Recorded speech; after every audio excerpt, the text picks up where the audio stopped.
Well, students, let us continue with the discussion that we left till question number 18 yesterday. So this is our next question, question number 19. You can see the diagram. It is saying that this is a metal sphere which is hung by a string fixed to the wall, right? The string is fixed to the wall, and we are required to find out the relationship between the different force for this condition, right? Okay, so first of all, it is under equilibrium.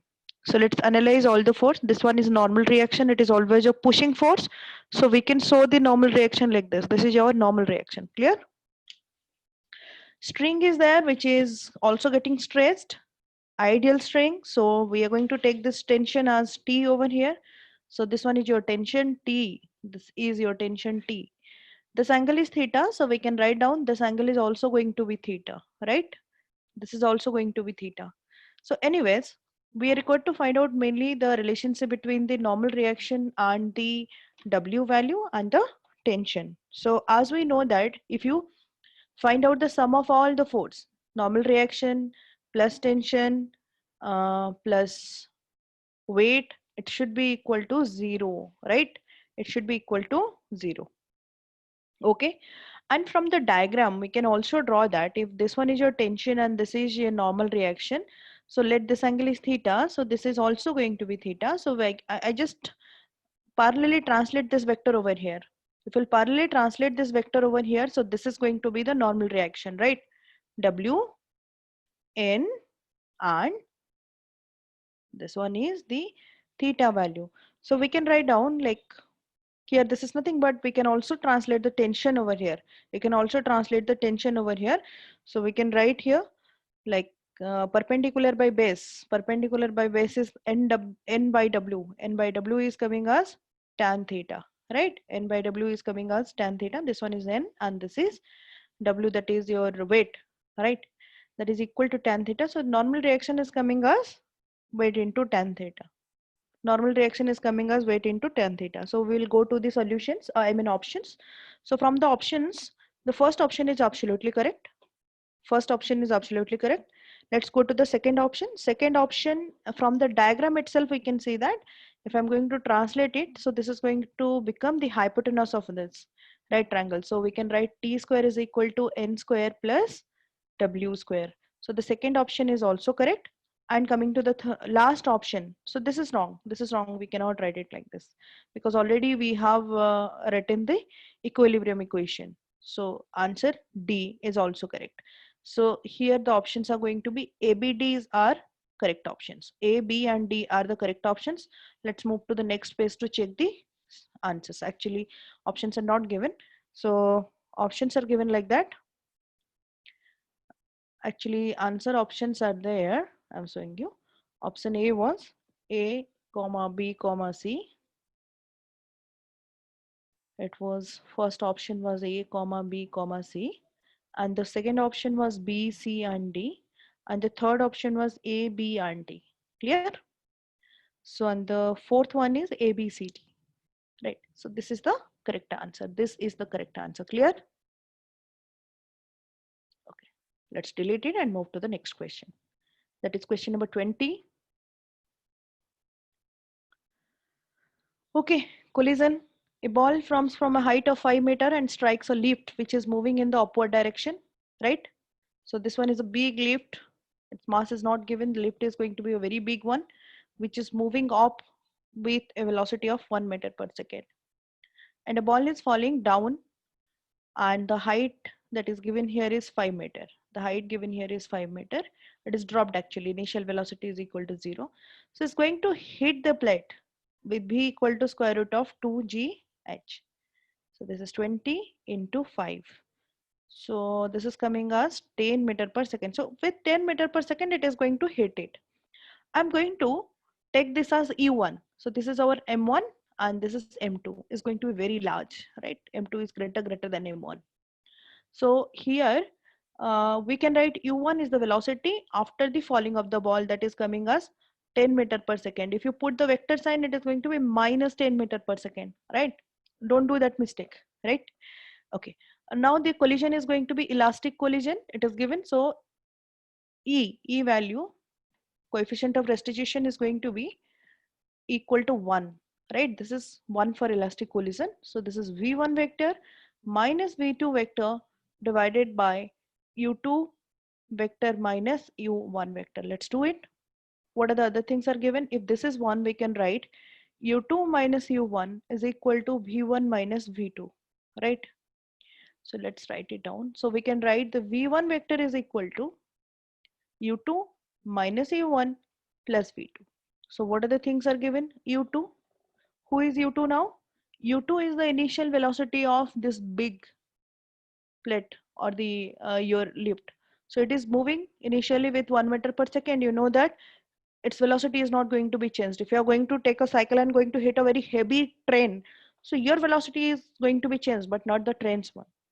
So here it is going to be plus 1 meter per second minus of u1, that is minus of minus 10 plus v2. Where is v2? Okay, v2 is the final velocity which is going to remain same, that is 1, right? That is 1. So u2 and v2 will remain same because of its heavy mass. We have already derived all these things. So 1 plus 10 is going to be 11 plus 1 is 12 meter per second. 12 meter per second in the upward direction. 12 meter per second in the upward direction. Sign is coming in the final expression. So answer is option B, right? Answer is option B. Next, move to the next question. 21.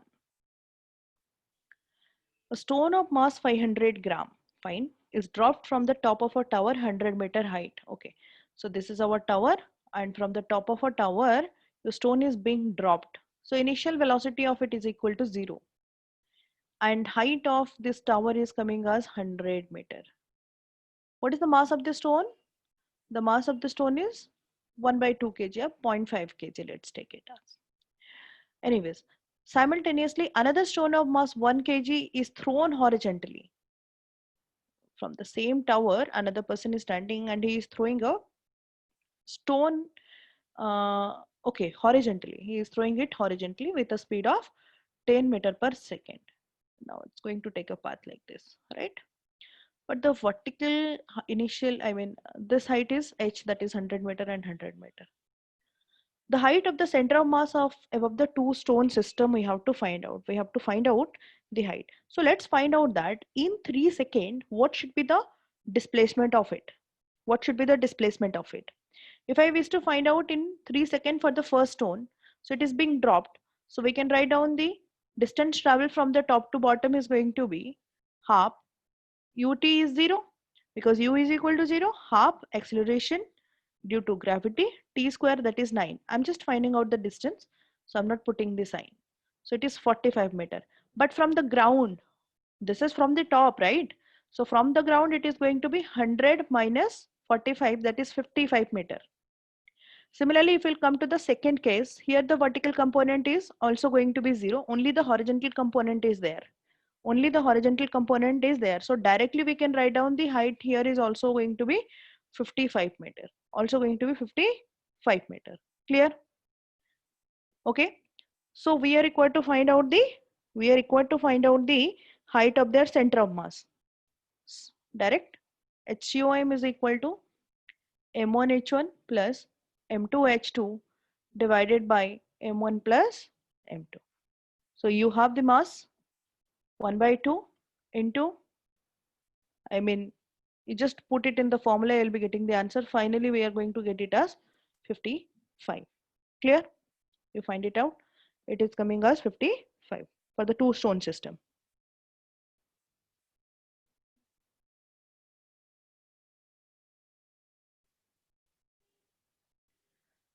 (22) A uniform chain of length L and mass M is lying on a smooth table, and 1/3 of its length is hanging below it. Right? If I'm going to draw the situation, we can see it like this. This one is a chain. You already know the direct formula for this also, but it's just like, so this height is 1/6. This height is 1/3 of the height is there. Na?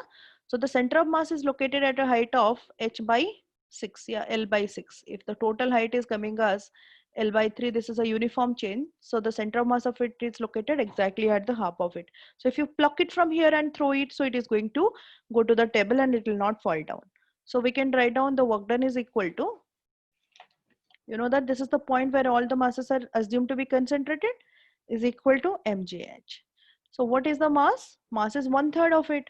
So that is m by 3. Acceleration due to gravity. And height, where you're going to plug it? L by 6. So this is L by 6. So it is mgl divided by 18, right? And there is another general formula is there, that is mgl divided by 2n square, right? Anything you can apply, but depending on the situation. N is the number of part, like 1/3, no? So make 3 over here, so it will become 18. 3 square is 9, and the final answer is going to be mgl by 18. 23rd. A body of mass mkg collides elastically with another body at rest and then continues to move in the original direction with 1/2 of its original speed. Okay, let's draw the situation. There is a mass mkg which is moving, colliding elastically with another body which is at rest. Let it, its mass is m2, this is m1, and m2 is at rest, right? And I can write here it as u2 equal to 0, and this one is moving with u1 when it is colliding with it, and u1 is, let it be u. And after the collision, this is the case of before collision, it is elastically colliding, and before and the after situation is scenario is that the first body is moving with the velocity of half of its original value. So what is the mass of the second body or the target body? How much is the mass of the target body? You know, there is an equation that we always deal with. V1 after the collision can be calculated was m1 minus m2 by m1 plus m2 into u1 plus elastic collision. So I'm writing here as this equation, or if it is inelastic it will become m2 into 1 plus e, but here it is elastic, so e value is equal to 1, so it will become 2m2 divided by m1 plus m2 into u2. Okay, but this is at rest now, so this whole part is going to become 0. Now v1 can be written as u1 by 2 is equal to m1 is m minus m2 divided by m plus m2 and u1. See, u1 and u1 are gone, so we can write m1 plus m2 is equal to 2m, m1 is m, right? M plus m2 is equal to 2m minus 2m2. Okay, let's write it down. So it will be 3m2 equal to 2m minus m. So m2 is coming out to be m by 3. So easy question, right? M by 3 kg.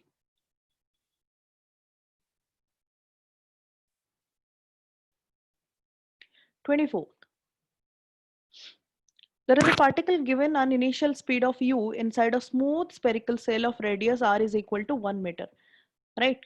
So that it just able to complete the circle. This word, this word contains the result actually. It just able to complete the circle. You know that the minimum velocity should be equal to square root of 5gr, right? Square root of 5gr. And as we know that at any general point, we can find out the velocity. And it is given that the acceleration of the particle when its velocity is vertical, right? I'm talking about this point. I'm talking about this point or this point. So we are talking about this point. We know that whenever we are going to place our body over here, so this is the point where the velocity is vertical. It is in j cap direction, right? So if you draw the free body diagram of your body at this particular point, so we will be having two forces are acting on it. One is its own weight that is in the downward direction, that is mg. And due to its own weight, we have the tangential acceleration is equal to z. And we have the centripetal force that is v square by r. But if we don't know the value of v, so how can you find out this acceleration, that centripetal acceleration? And this is your net acceleration. So let's find it out. So for that, we have to find out v. At any general point, we get the value of v square is equal to u square minus 2gr. Minus 2gr. Clear? So if it is minus 2gr, so we can write down that u square is square root of 5gr is 5gr whole square minus 2gr. is equal to 3gr. Clear? So it is v square. So from this we are going to get the centripetal acceleration or radial acceleration as 3gr by r, that is equal to 3g, and tangential acceleration is g. So the net acceleration is equal to square root of 9g square plus g square is equal to square root of 10g square. So answer is root over of 10 into g. So that is the option 1 is the correct answer. Option 1 is the correct answer. Okay.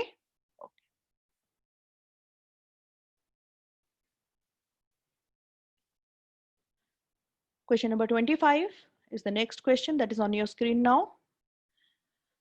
A body of mass m is taken from the surface of Earth to a height of h equal to the radius of Earth. Initially it was on the surface of Earth. So it must be containing some potential energy, that is U1. Now we are going to take it to some height that is equal to the radius of the Earth. So from the center it is located at a distance of r. We are required to find out the increase in the potential energy. That means del U you have to find out, right? And there is a direct formula can be implemented. You can also always calculate the value at here and this point. So del U or the change in the potential energy is mgh divided by 1 plus h by r, height from the surface divided by the radius of the planet. So we can write down del U is equal to, here is mg, h is r, from the surface. Here I am going to take it as from the surface, from the surface for this one, and divided by 1 plus r by r. R by r is equal to 1. So answer is mgr by 2. So final answer is option B. Final answer is option B.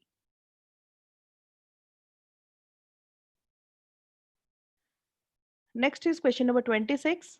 Again it is on satellite, geostationary satellite. A geostationary satellite is given as orbiting the earth at a height of 6r above the surface of the earth, right? From the surface of earth. R being the radius of the earth, the time period of another satellite at a height of 2.5 per from the surface of earth. Now we are going to put law of time period. Law of time period. So what is the law of time period says? T square is directly proportional to r to the power 3. T square is directly proportional to r to the power 3, right? So we can write T2 square by T1 square is equal to r2 cube by r1 cube. Okay. Now the thing is that what is r2 and r1? It is not the height, it is the radius of the orbit. So if I'm going to write here like T2 square by 24 whole square is equal to, for the second one it is r plus height, that is 2.5 r, divided by r plus 6r, right? To the power 3, to the power 3. So we can write down the T2 value, you can calculate from here, is coming as 6 root 2 hour, right? If you put all these values and find it out, you will be getting this answer. Okay. And you know that why did I write it as 24 hours? Because this is geostationary satellite. So geosatellite means whose time period is equal to the equal to 24 hours. Okay.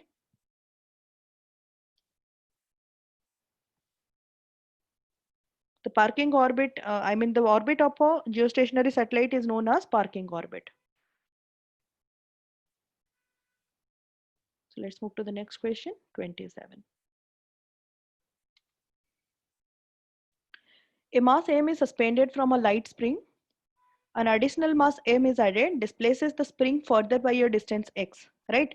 So that means we can write, if k is the spring constant, so we can write mg is equal to kx. Mg is equal to kx, right?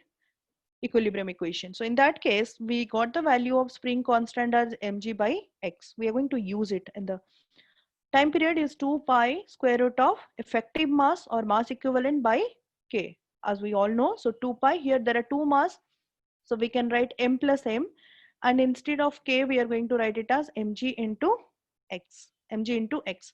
So what's the answer? Answer is option B. Answer is option B.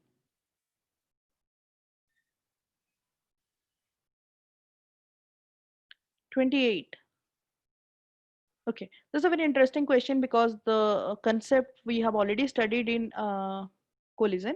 There are two blocks, each of mass m are connected with springs. So you first pull this block and this block are pulled, like, and they both are of equal mass, right? They both are of equal mass. It's saying that the mass A is displaced to the left and mass B to the right by the same amount and released, right? Same amount and released. After that, they are colliding elastically. After that, they are colliding elastically. The time period of oscillation we have to find out, right? You know that when after coming back, the blocks will collide elastically. So they will interchange their velocities. They will interchange their velocities because of their equal mass, right? So each mass is going to complete half of the oscillation, right? So each mass is going to complete half of the oscillation.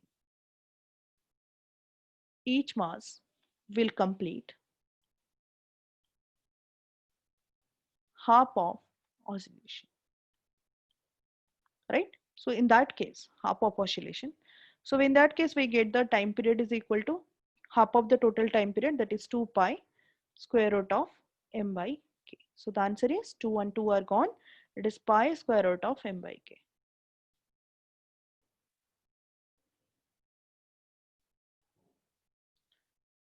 29. A liquid can easily change its shape, but a solid cannot because general knowledge. Option B, the force between the molecule is stronger in solid than in liquid. If this type of question will come in it, then it is going to be a completely pre-marks. Question number 30. It is a graph between the mass of the liquid inside the capillary and the radius of the capillary. Inside the capillary and the radius of the capillary tube, right?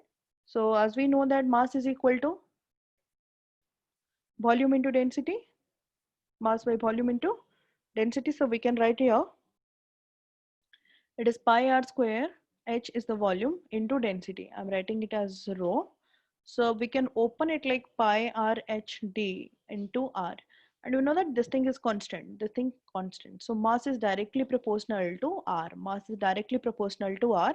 So we will be getting the result as it is directly proportional. Na? So that means we'll get a constant slope. So if I'm taking mass in this axis and r along this axis, so it is going to give you a graph. It is an option 3, I will show you, right? So this is going to be your graph, okay?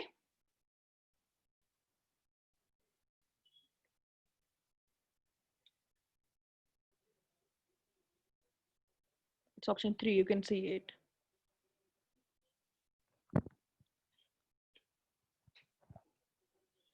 Okay, so let's move to the next question, that is question number 31. For a sphere made out of a certain material, the moment of inertia of the sphere is proportional to, the moment of inertia of the sphere is proportional to, as we know that if I'm talking about a sphere, the moment of inertia is 2 by 5 m r square. And mass is volume into density, so it will be 2 by 5. Mass is volume into density r square. And we know that volume is nothing but it is 4 by 3 pi r cube, right? So we can write down it as 2 by 5 into 4 by 3 pi r cube rho r square. Okay. So your moment of inertia is proportional to rho r to the power 5. It is proportional to rho r to the power 5, but rho is constant, right? Rho is constant density. So it is directly proportional to the fifth power of the radius. It is directly proportional to the fifth